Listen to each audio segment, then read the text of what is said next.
ನಮಸ್ಕಾರ. ಡಾಕ್ಟರ್ ಅಂಜನಪ್ಪ. ನಿನ್ನೆ ಅಲ್ಲ ಮೊನ್ನೆ ಬೆಳಗಿನ ಜಾವ 4 ಗಂಟೆಗೆ ಪುಟ್ಟೇಗೌಡರು ಹಿರಿಯರು ದೇವನಹಳ್ಳಿ ಕಡೆಯಿಂದ 2 ಮಕ್ಕಳು ಅವ್ರನ್ನ ಟ್ಯಾಕ್ಸಿಯಲ್ಲಿ ಕರ್ಕೊಂಬರ್ತಾರೆ. ಮಮತಾ ನರಸಿಂಗೋ ಮೇಲ್ಗಡೆ ಮನೆ ನಂದು.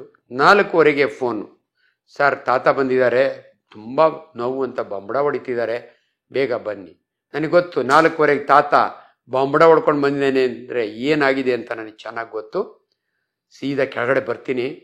ನನಗೆ ಗೊತ್ತಿರೋ ಪೇಷಂಟ್, ಅಯ್ಯೋ ಡಾಕ್ಟ್ರೇ ಎಲ್ಲಿದ್ದೀರಾ ಡಾಕ್ಟ್ರೆ, ನಿಮ್ಮ ತಲೆ ಮೇಲೆ ನನ್ನ ಪಾದ ಏನಾದರೂ ಮಾಡಿ ನನ್ನ ನೋವು ಕಡಿಮೆ ಮಾಡಿ ಡಾಕ್ಟ್ರೆ ಅಂತ. ನಿಮ್ಗೆ ಆಶ್ಚರ್ಯ ಆಗ್ತಿರ್ಬೋದು ತಾತ ಹೇಳಿದ ಮಾತು. ನಿಮ್ಮ ತಲೆ ಮೇಲೆ ನನ್ನ ಪಾದ ಅಂದ ತಾತ. ಆ್ಯಕ್ಚುಲಿ ನನ್ನ ಪಾದದ ಮೇಲೆ ತಲೆ ಅನ್ಬೇಕು, ಯಾಕಂದರೆ ನಿಮ್ಮೆಲ್ಲರ ಪ್ರಕಾರ ವೈದ್ಯ ನಾರಾಯಣ ಹರಿ, ನಾನು ದೇವರು. ತಾತ ಕೂಡ ನಿಮ್ಮ ತಲೆ ಮೇಲೆ, ನಿಮ್ಮ ಕಾಲ ಮೇಲೆ ನನ್ನ ತಲೆ, ಪಾದದ ಮೇಲೆ ನನ್ನ ತಲೆ ಅನ್ಬೇಕು. ಆದರೆ ನೋವು ಯಾವ ಮಟ್ಟಕ್ಕಿತ್ತು ಅಂದರೆ ತಾತ ಏನು ಹೇಳ್ತಿದ್ದೀರೋ ಗೊತ್ತಾಗಿಲ್ಲ, ರಿವರ್ಸ್ ಹೇಳ್ತಾನೆ, ನಿನ್ನ ತಲೆ ಮೇಲೆ ನನ್ನ ಪಾದ.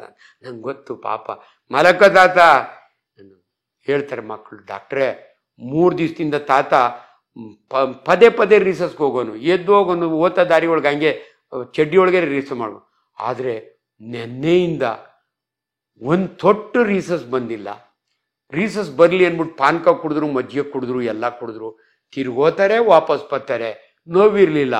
ಆದರೆ ಕಳೆದ 6 ಗಂಟೆ ಅಂದರೆ ಸಾಯಂಕಾಲ 10 ಗಂಟೆಯಿಂದ ಹೆಂಗೆ ಬಂಬಡ ಹೊಡಿತಾ ಇದ್ದಾರೆ ಅಂದರೆ ಪ್ರಾಣ ಹೋದಂಗೆ ಕಿರ್ಚಾಡ್ತಾ ಇದ್ದಾರೆ.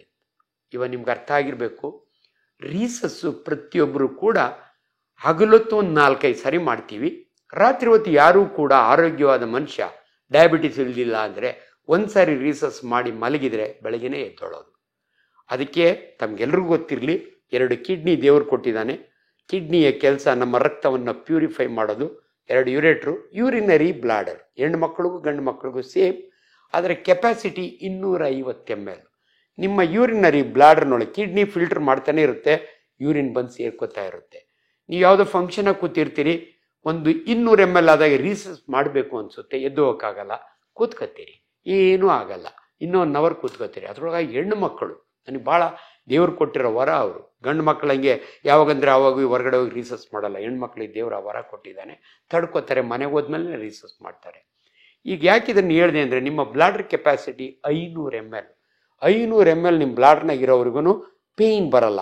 ಅದಾದಮೇಲೆ ಸೆನ್ಸೇಷನ್ ಬರುತ್ತೆ, ಮಾಡಬೇಕು, ಅಲ್ಲಿವ್ರು ತಡ್ಕೋಬೋದು.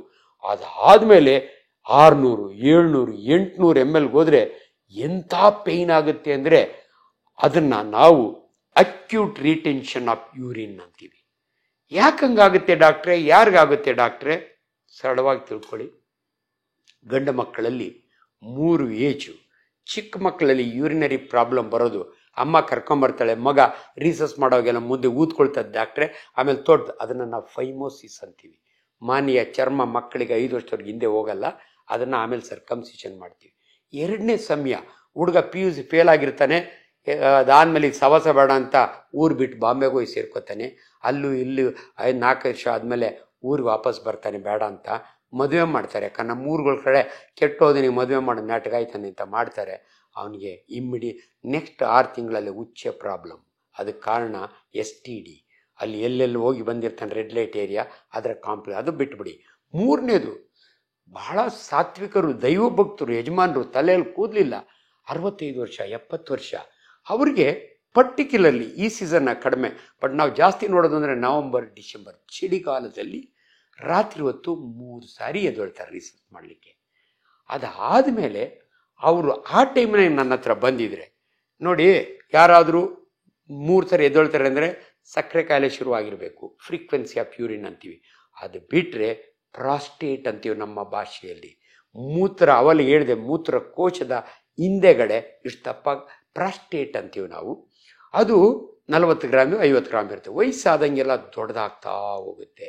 ನಿಮಗೆ ಹೆಂಗೆ ನರೆ ಕೂದಲು ಬರುತ್ತಲ್ಲ, ಹಂಗೆ ಪ್ರಾಸ್ಟೇಟ್ ದೊಡ್ಡದಾಗುತ್ತೆ.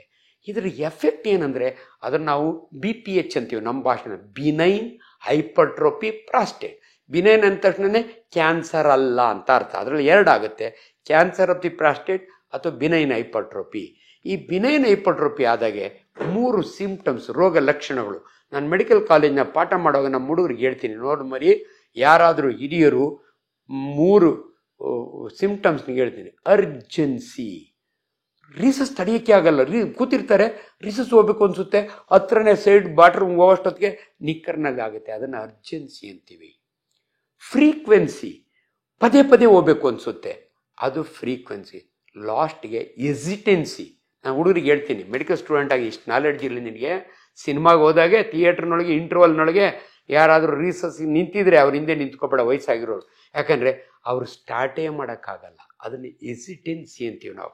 ಈ 3 ಲಕ್ಷಣಗಳಿದ್ರೆ ಅವ್ರ ಪ್ರಾಸ್ಟೇಟ್ ದೊಡ್ಡದಾಗಿದೆ ಅಂತ. ಆ ಸಮಯದಲ್ಲಿ ನನ್ನ ಹತ್ರ ಕರ್ಕೊಂಬಂದರೆ ಮಕ್ಕಳು ಬುದ್ಧಿವಂತರಾದರೆ, ನಾನು ಏನೂ ಬೇಕಿಲ್ಲ, ಅವ್ರಿಗೆ CT ಬೇಡ, ಅಲ್ಟ್ರಾಸೌಂಡ್ ಬೇಡ, MRI ಬೇಡ, ಮಲಗಿಸ್ತೀವಿ. ನನ್ನ ಒಂದು ಬೆರಳು, ತೋರ್ ಬೆರಳು, ನಾನು ಭಾಳ ಖುಷಿಯಿಂದ ಹೇಳ್ಕೊಳ್ತೀನಿ, ಏಕಲವ್ಯನಿಗೆ ಈ ಬೆರಳು ಎಷ್ಟು ಇಂಪಾರ್ಟೆಂಟೋ ಒಬ್ಬ ಸರ್ಜನ್ಗೆ ಈ ಬೆರಳು ಇಂಪಾರ್ಟೆಂಟು. ಒಂದು ಗ್ಲೌಸ್ ಹಾಕ್ಕೋತೀನಿ, ಯಜಮಾನ್ರನ್ನು ಮಲಗಿಸಿ ಅವರು ಮೋಷನ್ ಮಾಡುವ ಜಾಗದಲ್ಲಿ ಬೆರಳಾಕಿ ಅದ್ರ ಮುಂದೆಗಡೆ ಪ್ರಾಸ್ಟೇಟ್ ಇರುತ್ತೆ, ಎಷ್ಟು ದೊಡ್ಡದಿದೆ ಅಂತ ₹5 ಗ್ಲೌಸ್ನ ನಾನು ಕಂಡುಹಿಡಿತೀನಿ. ಆವಾಗಲೇ ಅವ್ರನ್ನ ಅಡ್ಮಿಟ್ ಮಾಡಿ ಅವ್ರ ಮುಂದೆ ಟ್ಯಾಕ್ಸಿ ಮಾಡ್ಕೊಂಬರೋಂಥ ಪರಿಸ್ಥಿತಿ ಬರ್ದಂಗೆ ಸರಿ ಮಾಡಿ ಕಳಿಸ್ತೀನಿ. ನಾನು ಮಾಡಲ್ಲ, ನನ್ನ ಕಲೀಗ್ ಯೂರಾಲಜಿಸ್ಟು, TURP ಅಂತ. ಮೊದಲ ಕಾಲದಾಗೆಲ್ಲ ಓಪನ್ ಆಪರೇಷನ್ ಮಾಡೀವಿ, ಇವತ್ತು ಟ್ರಾನ್ಸ್ ಯುರೆಥ್ರಲ್ ರಿಸೆಕ್ಷನ್ ಆಫ್ ಪ್ರಾಸ್ಟೇಟ್, ಬೋರ್ ಕೊರಿಯೋದು ಅಂತಾರಲ್ಲ, ಹಳೆ ಕಾಲದಲ್ಲೇ ಬಾವಿ ತೋಡೋರು ಇವತ್ತು ಬೋರ್ ಕೊರಿತಾರೆ. ಇದೇ ರೀತಿ ಯೂರಾಲಜಿಸ್ಟ್ 3 ದಿನದೊಳಗೆ ಮನೆಗೆ ಕಳಿಸ್ಬೋದು. ಅನ್ಫಾರ್ಚುನೇಟ್ಲಿ ನಮ್ಮ ಪುಟ್ಟೇಗೌಡರು ಬಂದಿಲ್ಲ, ಸೊ ಇವತ್ತು ಬಂದಿದ್ದಾರೆ. ಸೊ ಅವಾಗ ಬಂಬಡ ಹೆಂಗಿರ್ತು ಅಂದರೆ ಅಷ್ಟೊಂದು ಪೇಯ್ನು. ಇಲ್ಲಿ ಒಂದು ಮಾತು, ನನ್ನ ಆತ್ಮೀಯರು ನಮ್ಮ ಕೋಟೆಕೊಪ್ಪ ಶ್ರೀಧರ್ ಗೌಡ್ರು ಅಂತ ಸಾಮಾಜಿಕ ಕಾರ್ಯಕರ್ತರು, ತೀರ್ಥಹಳ್ಳಿ ಕಡೆಯವರು, ಅವರು ಈ ವಿಚಾರದ ಬಗ್ಗೆ ಇದನ್ನು ಇವತ್ತು ಯಾಕೆ ರೆಕಾರ್ಡ್, ಆ್ಯಕ್ಚುಲಿ ಇದು ಡಿಸೆಂಬರ್ನ ರೆಕಾರ್ಡ್ ಮಾಡಿ ಕಳಿಸ್ಬೇಕಾಗಿತ್ತು. ಮೊನ್ನೆ ಈ ಕೇಸ್ ಬಂದಾಗೆ ಒಂದು ವಾಟ್ಸಾಪ್ನೊಳಗೆ, ಇವತ್ತು ಏನಾಗಿದೆ, ವಾಟ್ಸಾಪ್ ಯೂನಿವರ್ಸಿಟಿ ಒಳಗೆ ಅನ್ಫಾರ್ಚುನೇಟ್ಲಿ ಅನ್ಕ್ವಾಲಿಫೈಡ್ ಪೀಪಲ್ಸ್ ಏನೇನೋ ಮಾತಾಡ್ತಾರೆ. ನಿಮಗೆ ಯಾರೋ ಒಬ್ರು ಹೇಳ್ತಾರೆ, ನಾನು ಓದಿದೆ ಆ ವಾಟ್ಸಪ್ನಲ್ಲಿ, ಯಾರಾದರೂ ರೀಸಸ್ ಹಂಗೆ ಕಟ್ಕೊಂಡ್ರೆ ಮ್ಯಾಕೆ ಕುಣಿತವಲ್ಲ, ಹಂಗೆ ಚಕ ಚಕ ಎಗ್ದು 3 ಸಾರಿ ಕುಣಿದ್ರೆ ರೀಸಸ್ ಬಂದ್ಬಿಡುತ್ತೆ ಅಂತ. ಆ ಪುಣ್ಯಾತ್ಮನಿಗೆ ಯಾರು ಈ ನಾಲೆಡ್ಜ್ ಕೊಟ್ಟರೋ ಗೊತ್ತಿಲ್ಲ, ಅವ್ನು ಯಾವ ಮೆಡಿಕಲ್ ಕಾಲೇಜ್ನಾಗೆ ಎಲ್ಲಿ ತೋರಿಸ್ಕೊಂಡೋ ಗೊತ್ತಿಲ್ಲ. ದಯವಿಟ್ಟು ಹಂಗೆ ಮಾಡೋಕ್ಕೆ ಹೋಗಬೇಡಿ. ಆ ಪೇಯ್ನಾಗ ಏನನ್ನ ನೀವು ಹಂಗೆ ಜಂಪಡೆ, ಫಸ್ಟ್ ಆಫ್ ಆಲ್ ನಿಮಗೆ ಶಕ್ತಿನೂ ಇರಲ್ಲ, ಹಂಗೆ ಓಪನ್ನೂ ಆಗಲ್ಲ. ಇದು ವಿಜ್ಞಾನ. ಕನ್ನಡದಲ್ಲಿ ಎಷ್ಟು ಚೆನ್ನಾಗಿ ಹೇಳಿದ್ದಾರೆ ಅಂದರೆ, ಮಂತ್ರ ಹಾಕಿದ್ರೆ ಮಾವಿನಕಾಯಿ ಉದ್ರಲ್ಲ, ಕಲ್ಲು ಹೊಡೆದ್ರೇ ಮಾವಿನಕಾಯಿ ಉದ್ರೋದು, ಇದು ಅಂಥ ಕಂಡೀಷನ್.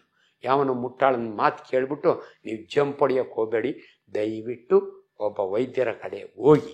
ಸೊ ಅದರಿಂದ ಈ ಕ್ಲಾರಿಫಿಕೇಶನ್ ಕೊಡ್ತಾ ಇದ್ದೀನಿ. ನೋಡಿ, ಅವ್ರಿಗೆ ಪಾಪ ಡೌಟ್ ಬಂತು, ಡಾಕ್ಟ್ರೇ ಹಿಂಗೆ ಮಾಡ್ಬೋದಾ ಡಾಕ್ಟ್ರೇ, ಅವ್ರು ಯಾರೋ ಹಿಂಗೆ ಹೇಳಿದ್ದಾರೆ, ಅವ್ರು ಡಾಕ್ಟ್ರು ಅಂತಲೂ ಮೆನ್ಷನ್ ಮಾಡಿಲ್ಲ, ನಮ್ಮ ಡಾಕ್ಟ್ರನ್ನ ಕೇಳಿದ್ರೆ ಇದಕ್ಕೆ ಕರೆಕ್ಟ್ ಉತ್ತರ ಸಿಗುತ್ತೆ ಅಂತ ನಾನು ನಿಮ್ಮನ್ನು ಕೇಳಿದೆ. ಅದಕ್ಕೋಸ್ಕರಾಗಿ ಇದನ್ನು ರೆಕಾರ್ಡ್ ಮಾಡಿ ಕಳಿಸ್ತಾ. ಇಂಥ ಸಾಮಾಜಿಕ ಕಳಕಳಿ ಇರುವಂಥವರು ಸಮಾಜದಲ್ಲಿ ದಯವಿಟ್ಟು ನೀವು ವೈದ್ಯರಲ್ಲದಿದ್ದರೂ ಕೂಡ ನಮ್ಮಂಥ ಕ್ವಾಲಿಫೈಡ್ ಡಾಕ್ಟ್ರುಗಳ ಕಡೆಯಿಂದ ಸಮಾಜಕ್ಕೆ ಉಪಯೋಗವಾಗುವಂಥ ವಿಚಾರಗಳನ್ನ ಹೇಳಿಸಿ. ಯಾಕಂದರೆ ನಾನು ಮತ್ತೆ ಜ್ಞಾಪಿಸ್ತಾ ಇದ್ದೀನಿ, ಬಾಬಾ ರಾಮದೇವ್ ಅವರಿಗೆ ಎಲ್ಲೋ ಒಂದು ಪನಿಷ್ಮೆಂಟ್ ಆಗಿದೆ. 10 ವರ್ಷದ ಹಿಂದೆನೇ ನಾನು ಹೇಳಿದೆ ಇಂಥವ್ರಿಗೆ ಆಗಬೇಕು ಅಂತ. Baba Ramdev is a great man. ಅವ್ರು ಖಾಲಿ ಬೇಕಾದ್ರೆ ನಮಸ್ಕಾರ ಮಾಡ್ತೀನಿ, ಒಳ್ಳೆ ಯೋಗ ಥೆರಪಿಸ್ಟು.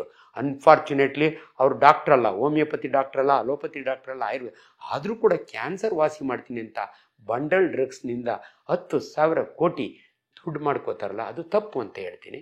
ಆದ್ದರಿಂದ ನಮ್ಮಂಥವ್ರು ಸಮಾಜದಲ್ಲಿ ಒಂದು ಕ್ವಾಲಿಫಿಕೇಷನ್ ಇರೋದ್ರಿಂದ ನಮ್ಮಲ್ಲೂ ಸಣ್ಣ ಪುಟ್ಟ ತಪ್ಪು ಆಗ್ಬೋದು, ಆದರೂ ಕೂಡ ಭಾಳ ಜವಾಬ್ದಾರಿಯುತವಾಗಿ ನಾನೊಬ್ಬ ಮೆಡಿಕಲ್ ಕಾಲೇಜಿನಲ್ಲಿ ಟೀಚರ್ ಆಗಿರೋದ್ರಿಂದ ಇಂಥ ವಿಚಾರಗಳನ್ನು ಸಾಮಾಜಿಕ ಮಾಧ್ಯಮಗಳ ಮೂಲಕ ತಲುಪಿಸ್ತೀನಿ.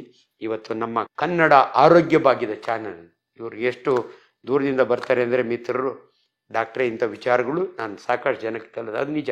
ನಾನೊಂದು ಹಾಲ್ನಾಗ ಕೂತ್ಕೊಂಡು ಲೆಕ್ಚರ್ ಹೊಡೆದ್ರೆ 100 ಜನ ಕೇಳ್ಬೋದು.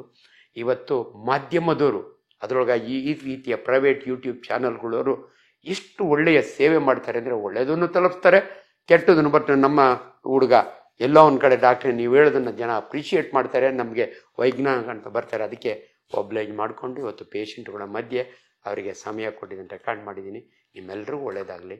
ನನ್ನ ಮಿತ್ರ ಹೆಸರೇ ಮರ್ತು ಹೋಗ್ತೀನಿ, ನಮ್ಮ ಬಸವರಾಜ್ಗೂ ಕೂಡ ಒಳ್ಳೆಯದಾಗಿ. ಇಂಥ ನನ್ನಂಥ ವಿದ್ಯಾವಂತರನ್ನ ನಾನು ಒಬ್ಬನೇ ಅಲ್ಲ, ಸಾಕಷ್ಟು ಜನ ಸಿಗ್ತಾರೆ, ಅಂಥವ್ರನ್ನ ಹಿಡಿದು ಸಮಾಜಕ್ಕೆ ಒಳ್ಳೇದು ಮಾಡಪ್ಪ ಅಂತ ಹೇಳಿ ನಾನು ಮಾತು ಮುಗಿಸ್ತೀನಿ. Thank you very much.